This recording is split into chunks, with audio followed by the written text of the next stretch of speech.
dinyatakan positif sebanyak 4 orang terindikasi positif amfetamin dan metafetamin. Syederalun tim gabungan kembali melakukan pemeriksaan urin terhadap pengemudi angkutan umum di Terminal Tipe A Desa Menasah Mekandang, Kecamatan Muara II, Kota Lok Sumawe pada Senin 24 April 2023 malam. Kegiatan itu dilaksanakan sekitar pukul 23 waktu Indonesia Barat dan sebelumnya terlebih dahulu petugas melakukan apel gabungan di lokasi terminal. Kemudian sebagian petugas berdiri di jalan untuk mengarahkan mobil penumpang untuk masuk terminal agar supir menjalani tes urin.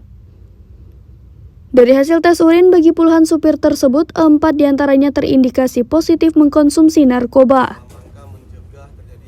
Kapolres Lok Sumawe AKBP Hengki Ismanto melalui Kasat Lantas AKP Adi Taufik mengatakan, pemeriksaan urin tersebut dilakukan untuk mengantisipasi kecelakaan lalu lintas yang diakibatkan oleh penyalahgunaan narkoba. Sebelumnya dilakukan saat arus mudik dan sekarang dilakukan saat arus balik bagi supir angkutan umum selama mudik Lebaran Idul Fitri 1444 Hijriah. Sebanyak 48 supir angkutan umum yang dites urin, 4 diantaranya terindikasi positif narkoba jenis sabu.